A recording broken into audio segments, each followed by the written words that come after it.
I am Burnsteen Sharrieff Muhammad, reformer and secretary to Master W.D.F. Muhammad, and these are some of my experiences.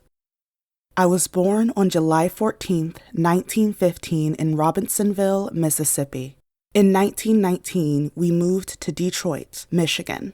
I was 4 years old. I went to school in Detroit, Michigan.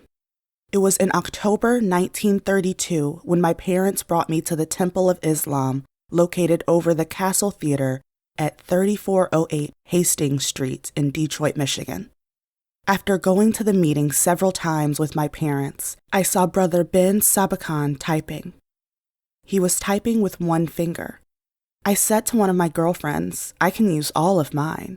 And she said, "That's right." I don't know whether she spread the word about me or who. But one Sunday, the Honorable Elijah Muhammad asked, "Is the sister here who said she can type? If so, stand up." So I stood up. He asked me were my parents Muslims. I said yes, sir, and told him who they were. I was told to come to the next meeting to be interviewed. Thus, I became the first typist, titled the Reformer, at 17 years old. Every Tuesday, we had a picnic with Muslims only. We danced, played games, especially baseball. At the picnic, we would win prizes. Master W.D. Farad Muhammad would always have something to give us, especially his laborers. Everybody wanted to win, so the competition was high. One of the contests was dancing with Master W.D. Farad, and on his head sat a glass of water. Master Farad Muhammad asked me to dance. I was reluctant and fearful that I would cause the glass to fall. I danced as best as I knew, stumbling along. I was so nervous until he let me go and took another girl to dance, and she won the prize. Master W.D. Farad's dance was called the waltz. He said the waltz was original music. Before the fun, he would always have laborers and teachers meetings. These meetings were very essential because we were being trained how to care for the concerns of the students and the believers, the proper way to grade lessons, reports made concerning the temple affairs and believers. I have many skills and held every position available, from reformer, one who changes, establishes, puts in place that which is needed to bring about growth and advancement, secretary, treasurer, and personal secretary to Master W.D. Farad. Also, to the Honorable Elijah Muhammad, the first typist. I was the fastest typist in my high school class, 95 words per minute with 98% accuracy. All literature, letters, lessons, problem book, facts, etc., I converted from longhand into typing. Of the 9 first laborers chosen by Master W.D. Farad, I was the only female laborer. I graded letters, which everyone has to write for a holy name, helped those who could hardly write by taking their hand and guiding it, giving them writing exercises until they could write on their own. I set up the women's class, MGT, and GCC, was captain over it and advanced to instructor over it by the Honorable Elijah Muhammad to train and instruct other captains. Temple secretary, advanced to instructor by the Honorable Elijah Muhammad to train others in the position. In most positions, I was the first and became instructor over them. Most of the time, I held 2 positions at the same time. The Honorable Elijah Muhammad would send various workers in the community to me for instruction or clarification, which many times would include ministers because I knew the work from the beginning when the nation first started. Looking back over the mystic happenings during his stay with us, things I saw along with others, to name a few, how he could tell you what you were thinking, things you had said, and even to things that you would say, and it would come to pass. One such incident, 2 of the laborers were at home talking, making mockery of a young 13-year-old school teacher who was unusually tall for her age and heavy-boned. When Master W.D. Farad got there, immediately he reprimanded them for what they did, and he was nowhere near the house when they did it. As to incidents that happened during my laboring as his secretary were many. Things I'd think of at home, and when I'd get to work, he would do them. He had a beautiful wine-colored suit that I really liked to see him wear, In fact, it was bought for him when he came out of jail. For some reason or another, he stopped wearing it, and I saw the Honorable Elijah Muhammad wearing one just like it. I thought he had given it to him. So this particular morning, I was thinking about it and wanted to see him with it on. I went to work, and behold, he had it on, and said this to me when he saw me. "How do I look?" I smiled with a big smile and said emphatically, "Fine." He wrote me a line on the bottom of a problem he sent to be typed. "Always reread what you type. Don't close your eyes and trust in God."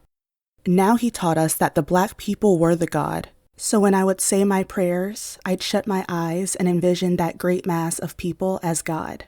Allah had to tell him how I was praying, although he told me that which was true. Yet in the letter he wrote me that I was blamed by someone else of being lazy, for which I was unjustly put on punishment to type 1,000 questions and answers to lesson number 1, or else get time. And I was innocent, working 16 and many times 18 or 20 hours a day. He was unable to see. In the same letter, he gave me these uplifting, inspiring words that continue to give me strength today. And they are, "Be your own self, and Allah is with you." Could anything be better than helping to rise the dead nation? I hope you will know the value of your labor. Clean thoughts in, and without will bring you a surprise. He did not say God would be with me, but Allah, not himself.